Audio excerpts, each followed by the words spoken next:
Bienvenue dans cette séance qui sera consacrée à la résolution d'un exemple de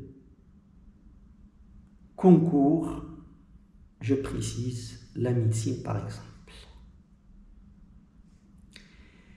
Alors, sachez en fait que un concours ou un examen de bac, dans les épreuves correspondantes, on essaye le maximum possible de balayer le programme du baccalauréat, que ce soit en chimie ou en physique, pour, bien entendu,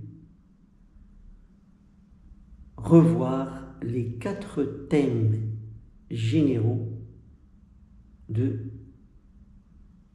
l'année du baccalauréat. Alors, notre objectif ici est en fait de vous montrer que dans ce balayage-là, il y a une part non négligeable de l'aspect calculatoire, pour vous dire que une réussite sera garantie une fois on s'entraîne davantage, on fait pas mal d'exercices, mais diversifiés. Et sachez enfin que notre objectif est d'encourager, de soutenir, de favoriser l'échange mutuel autant que possible.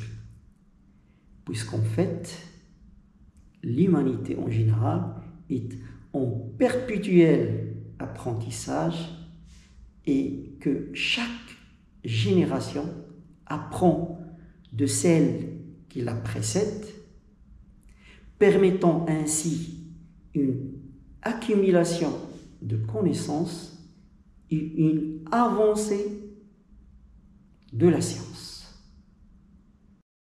Alors, je vous montre ici un exemple de concours de médecine où en fait les questions sont imprégnées dans un aspect purement calculatoire. Alors ici, un exemple de propagation d'ondes dans un milieu, par exemple la surface de l'eau, et vous voyez ici, on vous demande par exemple un calcul de temps. Ici, une expression d'élongation d'un point P de la surface. Et donc, il y a la fréquence qui est mise en jeu et le déphasage. Tantôt, vous avez pi sur 2, moins pi sur 2, moins pi, 0, etc. Voilà un autre exercice portant sur la diffraction de la lumière, une lumière monochromatique bien sûr, avec un tableau de données qui va nous aider à calculer la largeur de la fente, cette largeur-là. Et on peut voir aussi l'élargement de la tâche centrale selon la fente. Un autre exemple sur la désintégration d'un noyau instable pour aboutir à un noyau stable avec X émissions de particules alpha et Y émissions de particules bêta-, c'est-à-dire des électrons. Et on vous demande donc de déterminer le X x, le y à la proportion juste, laquelle le temps de demi-vie. On peut vous demander également l'âge de l'échantillon. Donc bien sûr ici, utilisez ça ou plus précisément l'activité qui va vous aider. Donc A c'est A0 exponentielle moins lambda t. Le A c'est en fait l'activité exprimée en becquerel, nombre de désintégrations par seconde. Donc voilà des exemples montrant que effectivement il y a un esprit de calcul qui va nous inciter à faire plus d'exercices, s'entraîner davantage pour réussir le défi. Alors voilà un exemple de sujet de concours de médecine. Bon, au Maroc, c'est bien de revoir les sujets qui ont été proposés en langue arabe, parce que ça peut aider à réussir ce défi. Alors ici on vous propose un exemple d'onde qui se propage le long d'une corde avec une vitesse v. Bon, pour la corde, donc il y a le premier bout qui est lié à une lame et le second ça va être bien sûr libre pour éviter d'avoir les ondes de réflexion et donc avoir un phénomène tout à fait différent de ce que pour cet exercice. Alors ici on peut tirer la période du mouvement et dans la deuxième figure vous avez une photo prise à la surface de la corde à un instant t. C'est t, c'est t1. Donc ici vous avez t fixe, donc vous obtenez ici ce qu'on appelle la longueur d'onde. Ici vous avez un t variable, mais vous avez un x qui est fixe. Alors dans cette première question on vous demande de préciser la longueur d'onde et la vitesse de propagation du profil de cette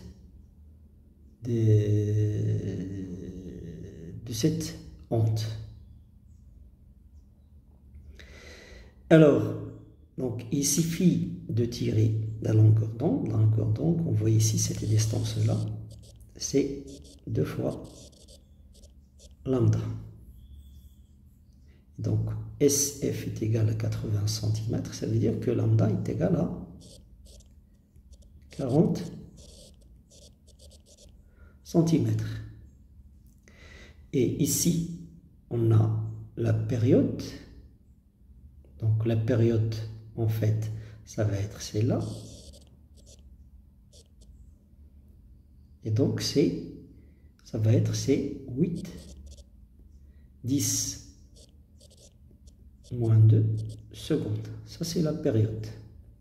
Et donc, connaissant la longueur d'onde et la période, on peut tirer la vitesse. Donc, vous avez un lien entre la périodicité spéciale et la périodicité temporelle. Ce lien est écrit de cette façon. Lambda est égal à V fois T. Donc, ce qui implique que la vitesse, ça va être lambda sur T. Et donc, si vous divisez ça sur ça. Donc 40 sur 8, ça va vous donner 5 avec un 10 puissance 2 fois 10 moins 2. Donc c'est 1. Donc c'est 5 mètres par seconde. Et donc là,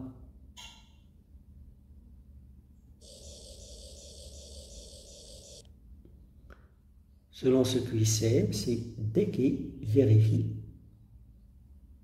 la réalité de cet exercice. Donc lambda, c'est 0,4 mètres et V, c'est 5 mètres par seconde. Alors, dans la question suivante, on vous demande de déterminer SM. Ça, c'est l'élongation d'un point M de la corde. Et on voit bien ici que l'onde n'atteint ce point M qu'après un retard taux qui est égal à 8, 10, moins 2 secondes.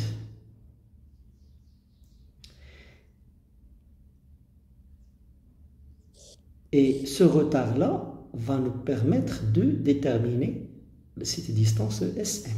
SM, ça va être tout simplement ce retard fois la vitesse de propagation. Donc c'est V fois ce tout.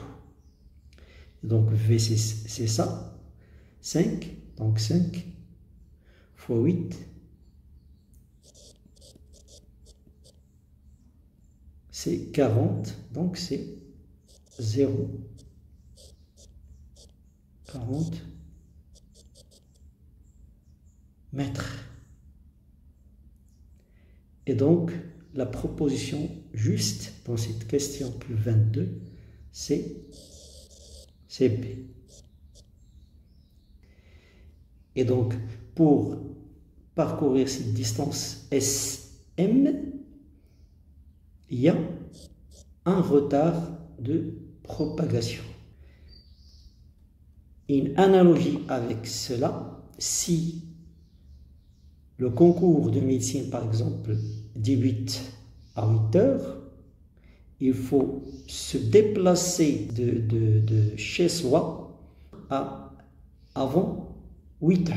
Il faut, par exemple, selon la distance, on peut se déplacer par exemple à 7h30, à 6h, à 5h, selon cette distance qui sépare le lieu de l'examen et le lieu de chez soi. Maintenant, ce qu'on vous demande en question 23, c'est d'écrire l'élongation du point M en fonction de l'élongation de la source de l'onde. Donc ici, il y a une supposition, c'est qu'il n'y a pas phénomène d'atténuation de l'onde en évoluant de la source S au point M. Donc il n'y a pas d'atténuation, c'est-à-dire que si l'onde part de S à un instant t égal à 0, il va arriver ici à un instant ultérieur, donc t plus taux. Ce taux-là, il est dû au phénomène de propagation. Si on veut que cette onde arrive ici au point M à un instant t, il faut faire le départ de la source à un instant t moins taux. Avec ce taux, en fait, qu'est-ce que c'est? Que c'est la distance SM sur la vitesse de propagation de l'onde. Donc ici, pour avoir l'onde au point, à l'instant t, au point M, il faut qu'il fait départ à un instant t moins taux. Avec taux ici, on a trouvé taux, c'est 0,08 secondes. Donc la proposition juste, c'est B.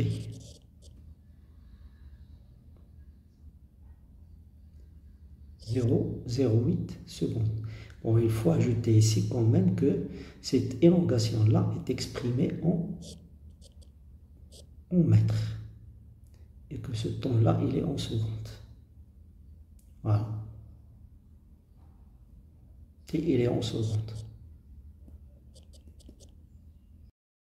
Alors, dans la question suivante, on vous donne un exercice portant sur la propagation d'ondes ultrasonores avec une fréquence fixée.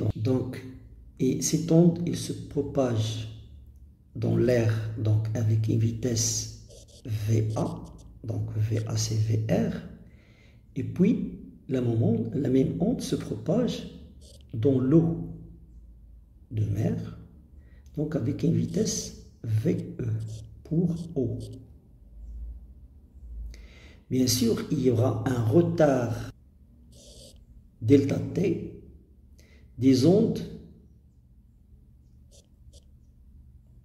reçues par le capteur R1 et le capteur R2.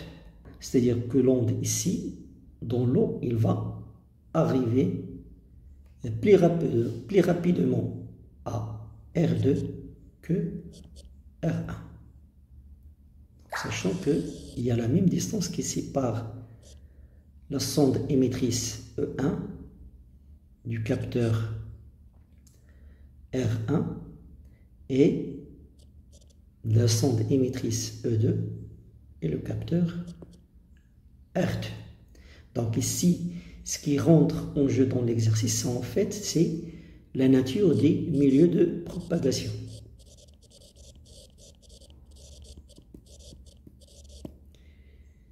Et quand le milieu change, la vitesse changera aussi. Donc, puisqu'on a la même distance, donc on peut écrire carrément dCV dans l'air fois un instant TR.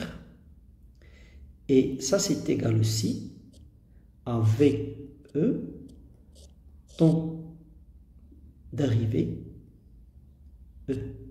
Sachant que les ondes partent de E1, E2 à un instant, par exemple, t initial est égal à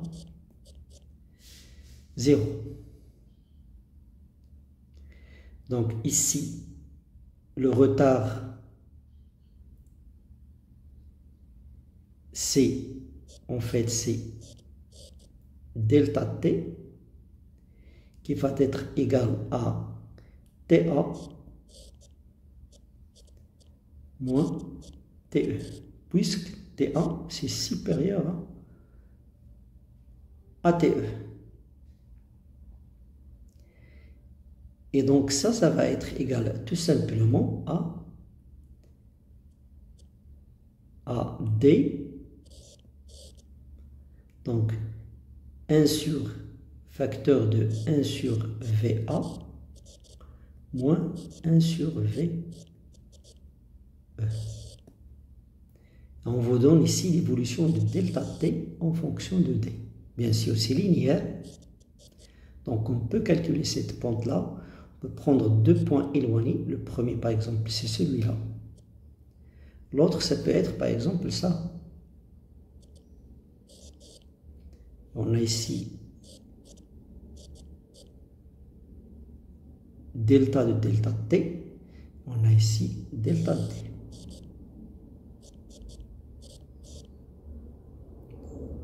Donc, ça c'est la pente, ça va être, en fait, c'est delta de delta T sur delta D.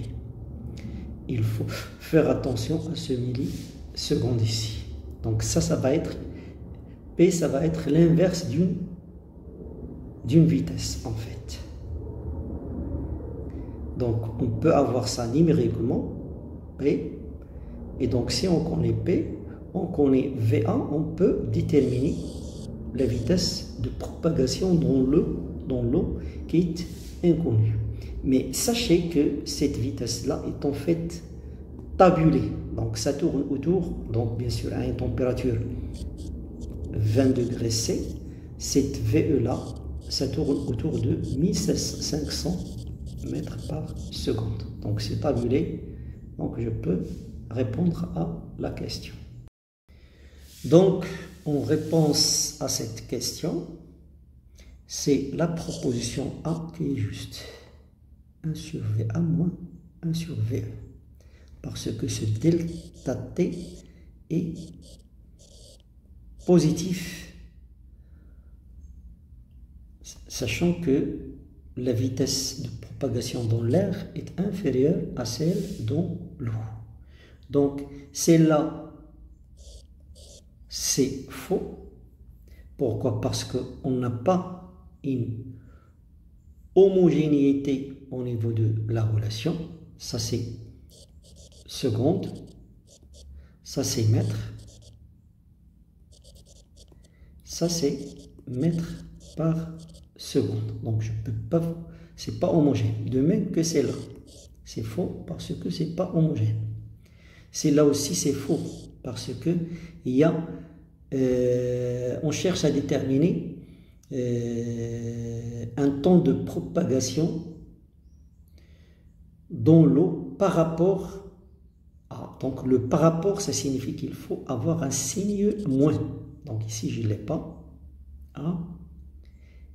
Ça, c'est faux. C'est là aussi, c'est faux. Pourquoi? Tout simplement parce que ici, vous avez ce 2-là qui fait que le 2, ça signifie que l'onde part de E jusqu'à R et retourne à E. Donc, ce 2-là signifie que le capteur est émetteur et récepteur en même temps. Alors ici qu'on a un capteur réservé à l'émission et un autre réservé à la réception. Voilà. Et donc, au final, en question 25, c'est la proposition D qui est juste. Donc ça, c'est approximativement égal à 1500 mètres par seconde. Il faut avoir ces ordres de grandeur de vitesse. Dans l'air, c'est 340 et dans l'eau, c'est autour de 1500, bien sûr, en fonction de la température. T ici, c'est 20 degrés. Si on a une température beaucoup plus grande, on aura une vitesse qui va changer.